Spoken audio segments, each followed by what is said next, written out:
Yes. Dali lang, no? You raise your hand if you want to be unmuted. Present po, sir. Dwight De Jesus. De Jesus. Apa.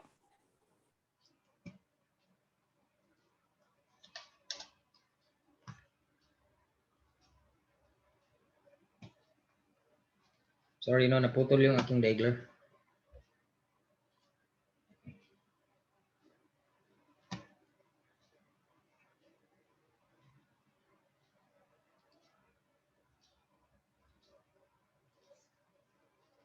So all of you are present. Si ano lang, batio, no?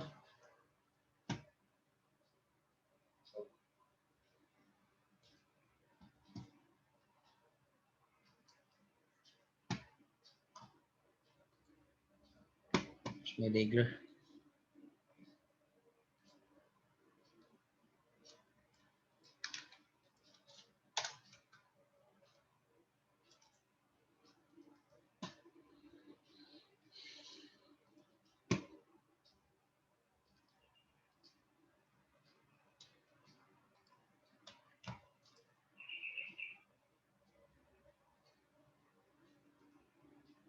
So ito, you download your ano, and then you can. It's very easy, no. You can learn it on your own. Okay. Review tayo ng number system. What is this course all about? You are supposed to take computer org, right? Have you seen your curriculum lately? No, sir. So this is a requirement for a later course, no, which is computer org, no. This course is a hardware course, no, hardware course ito. Do you follow? No. So what's our syllabus?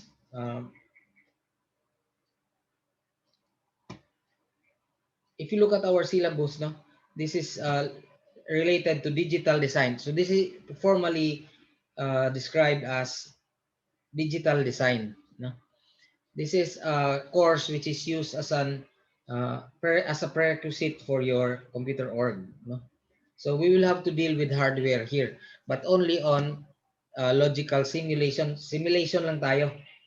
We cannot construct logic circuits. In the past, we were using breadboards to construct actual circuits. What we do is actually construct them on software using Logisim and implement them on an actual breadboard. Do you follow?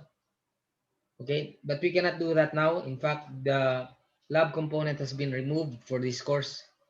So we will be doing all the lab on simulation using Logisim. So you will not be able to use an actual wire, no? Hindi na tayo gagamit ng wires and breadboards, no?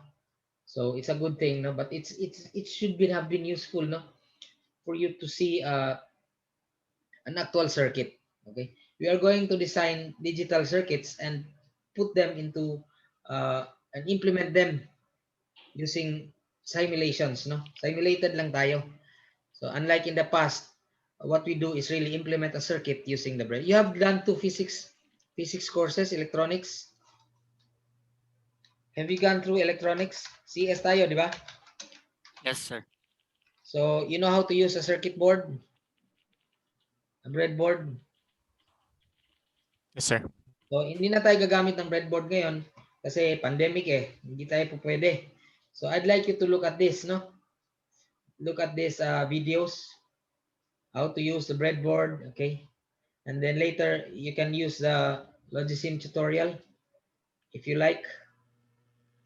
Okay, nandito pa ba ito? Okay. Mabagal ang internet, no? So there's how to use Logisim. This is Logisim, and I'm going to walk you through the beginner's tutorial, which you can find on the Logisim website. In this tutorial, we're going to be constructing this circuit, which does the exclusive OR operation that is built out of. If you don't want to go through the, no, it's useful to go. It's only 4 minutes, okay? How to use Logisim, and however you can use it right away. No, it's easy to navigate. Okay, do you follow? Madali lang naman ito for the CS students. No, you can go through the 4-minute video, and then, or if not, you can just use the software right away, explore, no? Create circuits, okay? They follow because we have an experiment manual, okay? This will no longer be grouped. Dati group ito eh kasi malaki yung mga classes. But since there are only 11 ba? 11 lang tayo dito eh. No, 12. There's only 12 of us. This will be an individual, ano? Total, dati kasi breadboard, so kailangan group. Kasi mahal kung yeah.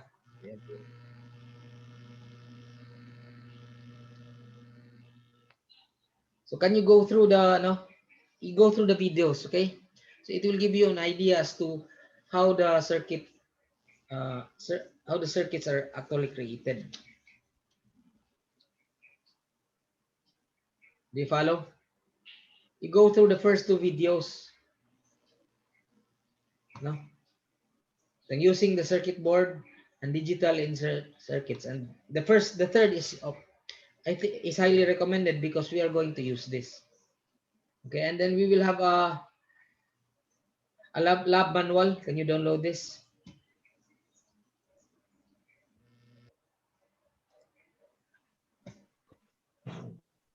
We'll have 13 experiments. No?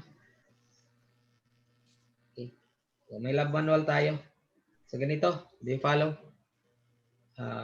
Since we don't have actual breadboards, we don't have actual ICs, we will implement this only in Logisim. Do you follow? Do you follow? So this is like a physics class. Actually, in ADM, this is a physics class.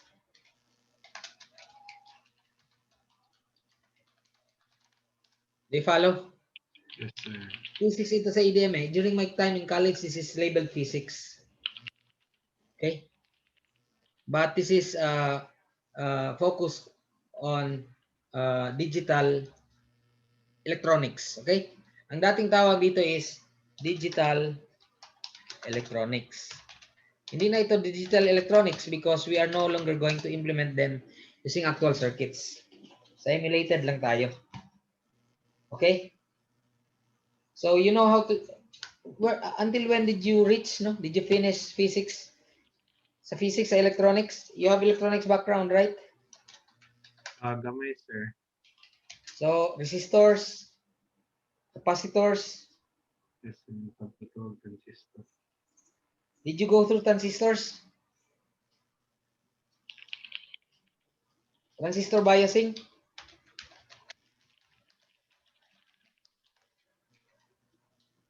Okay. NPN and PNP? Junction transistors? We can discuss, no? So we can discuss a very important topic.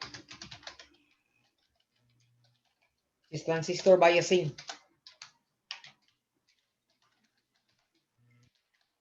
Okay? So anyway, we will only use gate bias, no? Transistor. We will not use emitter bias, no? Emitter. What were that? How do you bias transistors?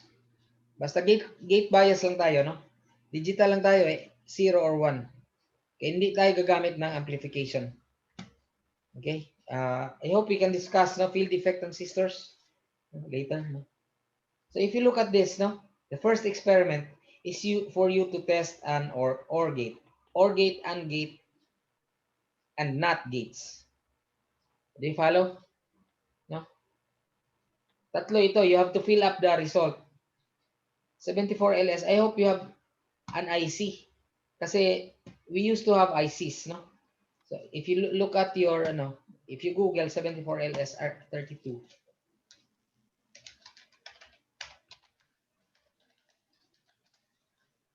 ito yung 74LS32. Oh, may binibenta o tag 37 lang. Okay?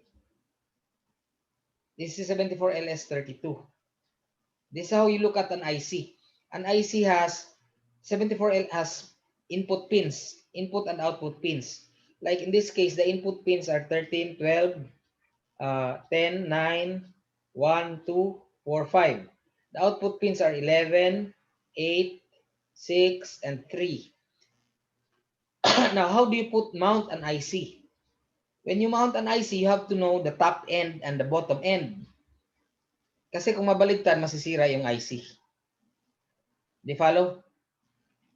Di follow? Pag Yes. mabaligtad mo yung IC, masisira yon. Kasi nandito yung ground, ang pin 7 and pin 14 are the power pins. So, yung negative terminal dito, yung positive terminal nandito sa last pin, BCC. They're usually 5 volts input. Okay? So, when you count an IC, the top end is the end with a notch. Ito. Okay? Do you follow? Pag mag-ano ka ng IC, yung top end nandito. Yung may notch. Okay? And you start counting to the left of the notch. So, for example, this is pin number 1, 2, 3, 4, 5, 6, 7. When you reach the end, you go back to the other side. Okay? So, if this is 7, starting at the bottom, not starting from the top.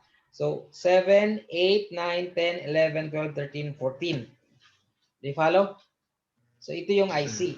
So, if it's not indicated, usually the notch is on the left. Okay? So, it's on the side of the VCC. Kung saan yung input, ito yung top. Ang bottom is the side of the ground. Do you follow? Yes. No? And that's how you mount it on a circuit board and you put the inputs from there. I'm sorry. I'm sorry, no? I've been talking for more than 2 hours in my previous class.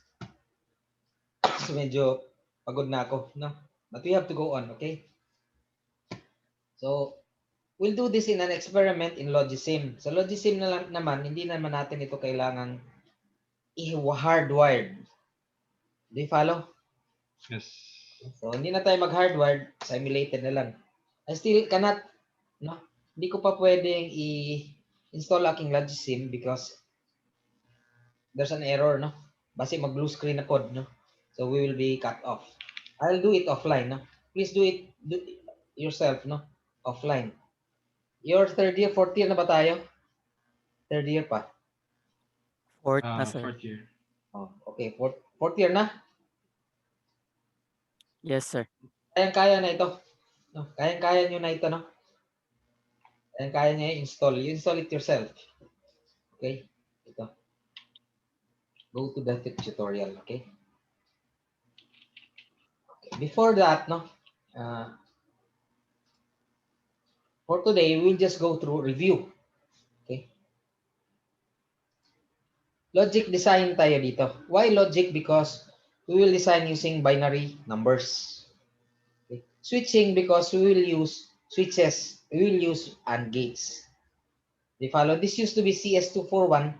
This is now CS4152. I'm going to update this later, okay? They follow? No? Sino itong si Burger?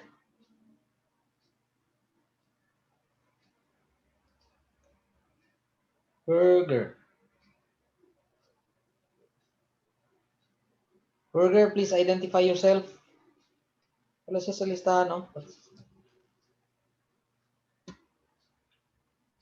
Wala na. Kasi hindi ko ito inaano. I don't usually use the waiting room. Anong tawag dyan? The lobby. Kasi mahirap po sige admit. Okay? You can download this slide, okay? So, we will be using binary numbers here. Before that, let us compare it to the decimal system. Okay? So, the number 16, for example, we know it has two digits, 1 and 6. No? 6 has a place value of 10 to the 0. When in a number system, each digit is designated a place value. Do you follow? For example, the digit 6 has a place value of 10 to the 0.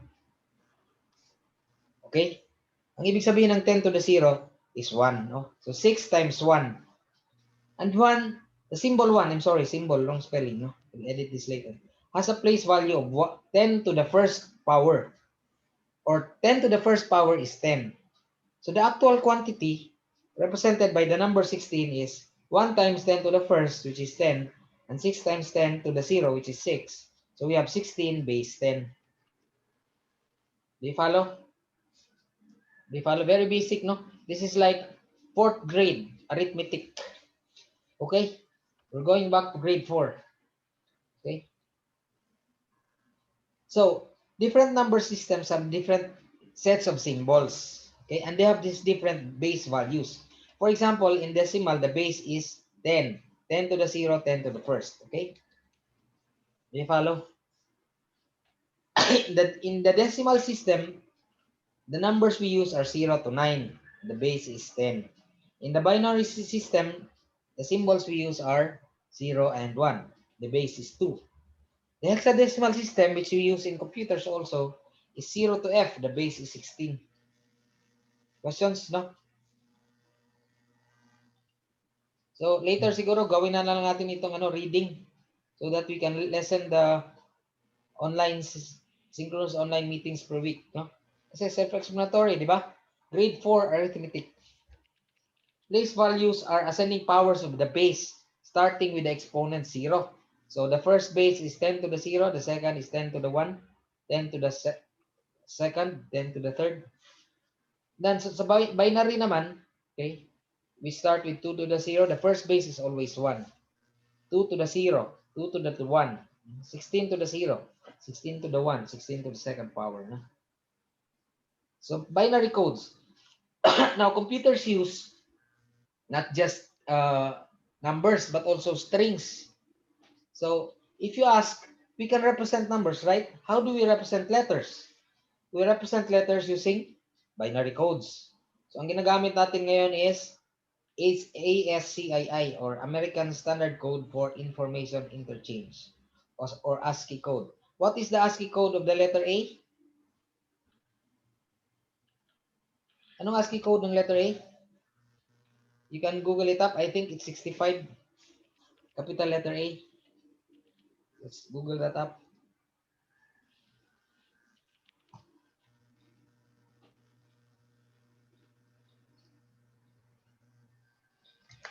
Seven, sir. 67 ba? 97. Yeah. For the capital A. Ay, capital A, 65. Oh, yeah. 65. 65 yung... capital A. Bakit 65 daw ang capital A? I think unang capital kaysa sa lowercase. Wala ba? Meron na eh. Magkaiba yung... Yeah, 97 yung small a. Capital A is 65. Is there, oh? Diba? Magkaiba yung as A codes. Diba? Yes, sir. So anyway, that is how we represent letters. Kasi we don't just represent numbers, no? We also represent letters. Okay? Mag-ano pala tayo dito ng floating point representation. I'm going to prepare the slides, no? It's not yet ready, but I'm going to prepare it. It's in my other class. Okay. How do you represent numbers in binary? In decimal, we call them digits. In binary, we call them bits. Diba? Tama ba, bits? Bits. A bit stands for binary digit. Bit. Okay? Do you follow? Yes, sir. A group of 8 bits is called a... What do you call a group of 8 bits? Octal. Ay. A byte. Diba? Byte. B-Y-T-E. Byte. Okay. Now, half a byte is a group of 4 bits. Do you follow? Diba? Yes, Half a sir. byte is a group of 4 bits. It's called a nibble. Okay? This is very important because binary numbers are organized in groups which we can concatenate together to form bigger groups. This process is called bit slicing. Okay? Do you follow? Because you can compose a byte if you have a 4-bit nibble, an IC. You can compose a byte by grouping two nibbles together. Right? After a byte, what's the next group? Kilobyte. No, it's Ay. called a word. Di ba? Word. How long is a word? 16 bit. Can we Google that up? I'm not sure, no?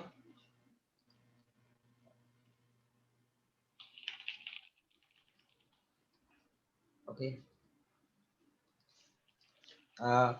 Bits, nibbles. 16, sir. 16 nga yung word, di ba? Byte, word. 4 bits yung ano. Okay. Okay. Word is 16 bit. Now, we have 6, depende yun, no? Meron, the smallest word is a 16 bit. Okay? Kasi ang dating mga computer 16 bits lang, di ba? Yung dating mga Windows, are you already there when we have 16 bit computers? Yung Windows before Windows 95, Windows 3.11, I think you were not yet here, no? 16 bit yung aming Windows dati. And then we have 32-bit words. These are called long words. Short words gani is called 16. Pag long, 32. Big, sometimes it's called big words, no? Big words are 64-bit words. Do you follow? No? So, ganon. Okay? If you have a group of bits, we have a bit called least significant bit. Bakit siya least significant? If you are least significant, what do you mean by that? Ha? Ibig sabihin, hindi ka papansinin kasi hindi ka significant. And if you are most significant, you must be an idol or a matinee, di ba? Para you must be a superstar, di ba? Most significant. But that's not what it means, no? Hindi ibig niyan ang ibig sabihin sa binary. It doesn't mean it's least significant, it's not important. Do you follow? Yes. Okay. What do you mean by least significant? The least significant bit is the bit with the lowest place value. Do you follow? Ibig sabihin, 2 to the 0. Yung kanyang place value. The most significant bit is the bit with the highest place value. Okay? So the most significant bit is shown on the extreme left. Facing you, no? Ibig sabihin, ganito. I'm sorry sa ano, no? Kasi, so, if you have a nibble, the least significant bit is the rightmost bit. For example, 1011. This one is the least significant bit. This other one is the most significant bit. Ito yung MSB, ito yung LSB. Okay? Now, sometimes we may describe differentiate the value between set and reset. Do you follow? What do we mean by set? Set means there's a value non-zero value. Non-zero. Kung ibig sabihin ng set, non-zero. So sa binary, dalawa lang naman sila di ba? 0 and 1. So ang ibig sabihin ng set, 1 yun. Kasi non-zero. So bit 3. Bit 3, 0, 1, 2, 3. This is the bits, no? 0, 1, 2, 3. Bit 3 is set because it has 1. And has a place value of 8 or 2 to the 3. So 2 to the 3 is 8. 2 squared is 4. 2 to the 1 is 2. 2 to the 0 is 1. Do you follow? Yes, sir. So, ganun lang naman di ba? So, para grade 4, can we go back to grade 4 in this? Grade 4 ito no? Grade 4 ba ito o grade 5? Siguro nag-iba ng curriculum ngayon, baka sa high school na ito, no?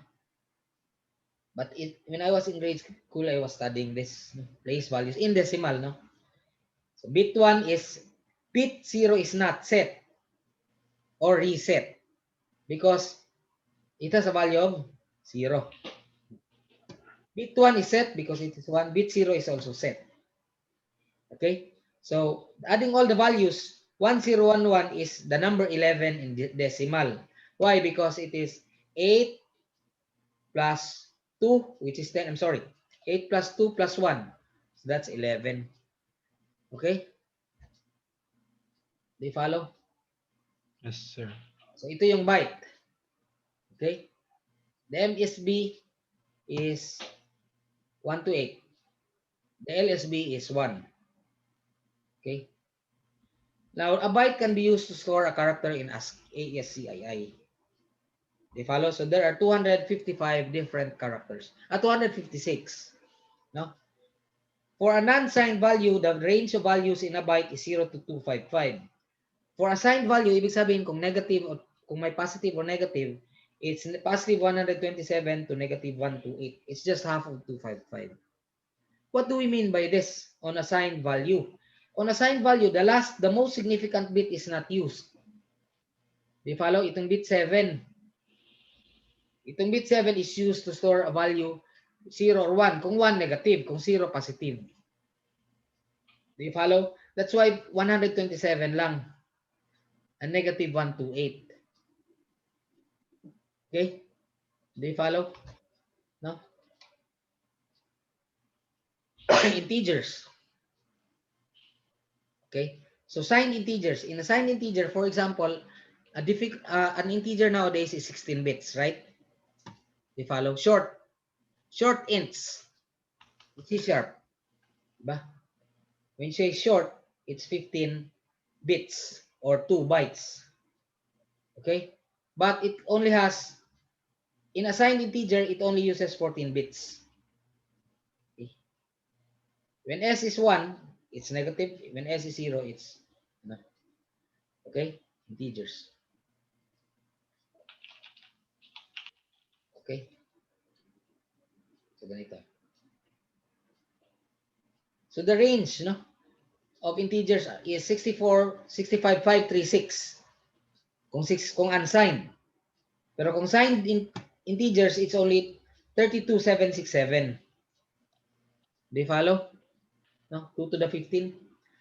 How do you know the range? How do you know the range?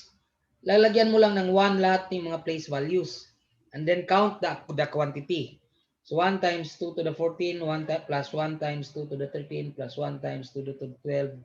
Okay? I-add mo lahat. Or, you can do a 2 to the 15 minus 1. Do you follow? You get my point? Kasi mahirap magdagdag eh, mag-add eh. 1 times 2 to the 14 plus 1 times 2 to the 13. Bagal natin yan, di ba? The shortcut is 2 to the 15 minus 1. Okay? Can we Google that?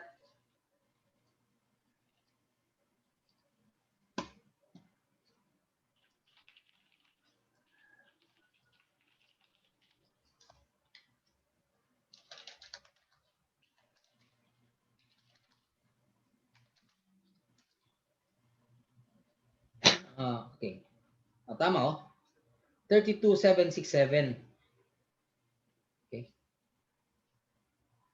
32767. Diba? Kasi sa 14 tayo.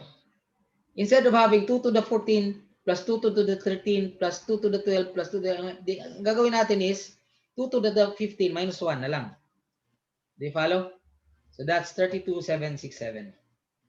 How about 2 kung unsigned? Kung unsigned, kasali yung 15, di ba? So we'll use 2 to the 15 minus 1. No. 2 to the 15 kasi the next value is 2 to the 16. Di ba? We'll use it 2 to the next. So 65535. Kung kasali yung 0, 65536. Do you follow? No? Yes. How do you compute the range? If you have 14 digits. 2 to the 15 minus 1. Di ba? Kasi 14 eh. Do you follow? How do you compute the range if you have 15 digits? 2 to the 16 minus 1. 2 to the 16 minus 1. Okay? You don't have to do manual. Isa-isahin. Okay? So, you did this before, di ba? Intro to computing. Nandun ito. No? Sir. So, intro to computing. Balik na naman tayo sa first year. Okay, it's better than going back to grade 4. Okay.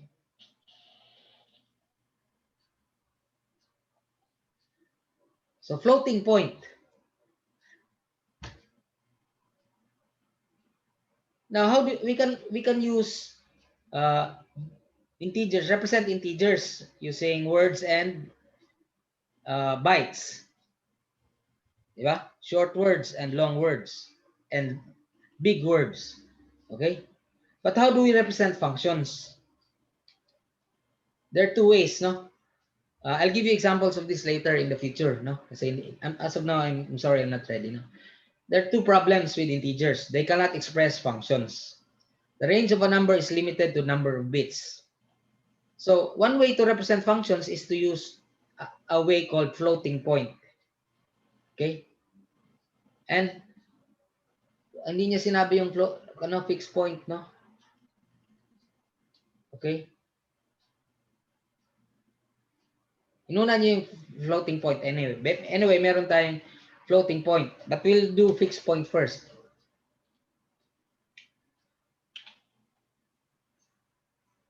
Wala siyang fixed point, no?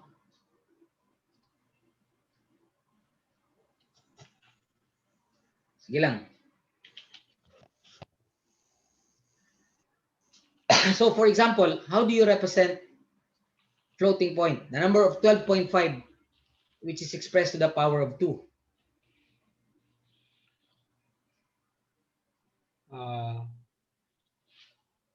We can use Excel here. Okay? Mag-Excel na lang tayo kasi mahirap ito eh, yung divided by 2. Let me show you that, no?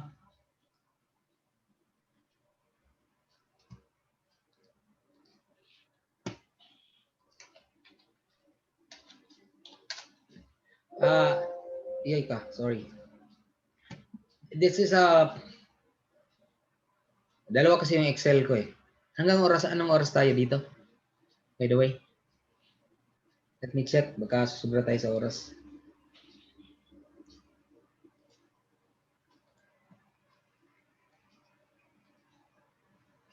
Hanggang 12:40, sir. 12:40? Yes, sir. 12:40. Tapusin lang natin ito, no? Tapusin lang natin ito and then we'll cut it short, okay? Anyway, recorded na ba ito? Yes, sir. I'll upload this, no? So, ganito yan. Okay? The first power is 1, di ba? 2, 4, 8 as we go to the left. This is our decimal point. Nandito yung ating decimal point. No? O binary point. BP na lang. Dito, we will have 1/2. Right? Bakit ganito? Let's format.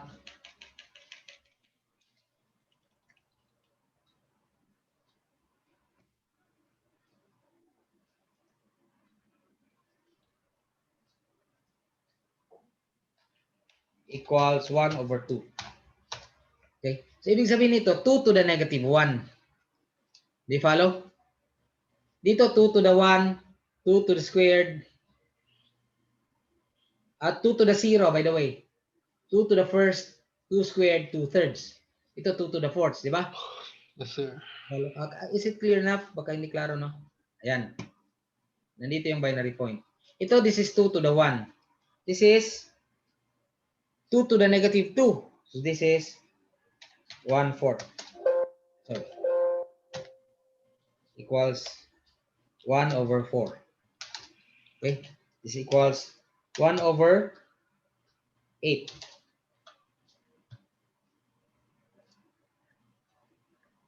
Gawin natin 3 decimal places, 4 decimal places. 5 na lang. Okay? 1/8. This is 1/16. 1/16, yeah. Tama siya.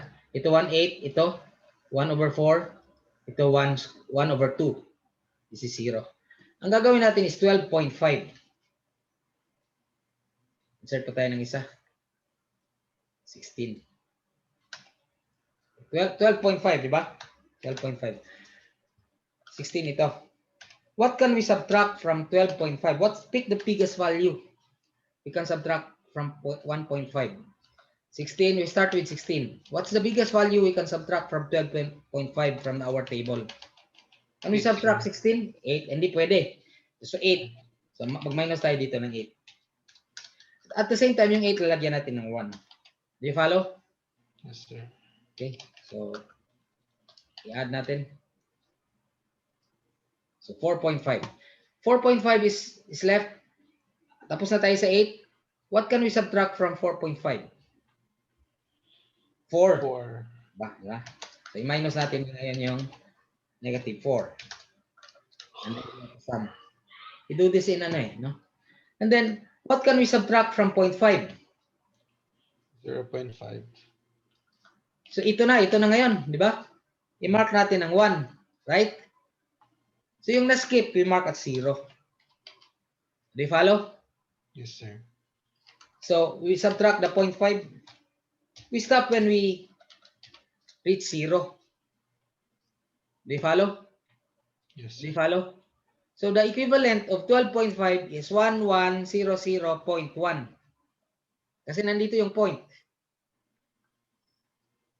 Do you follow? So it's a much easier way to do fixed point, no?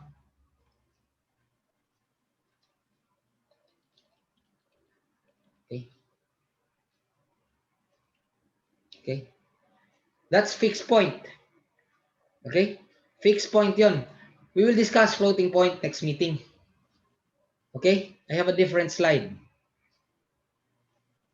I'll be looking for that slide, no? I'm sorry, I still don't have that slide. It's in my other class, okay? For the moment, hanggang dito lang tayo, no? We will have to master both fixed point and floating point. Okay? Fixed point itong sa atin because why is it called fixed point? Because the decimal point is designated to occur at a fixed point. Dito siya. Ibig sabihin dito, on the left is our 4 digits, on the right are 4 digits.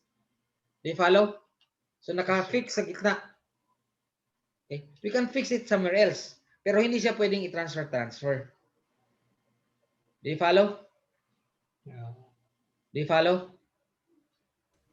Okay? Yes, sir. Any questions? So, and the next meeting we will discuss floating point.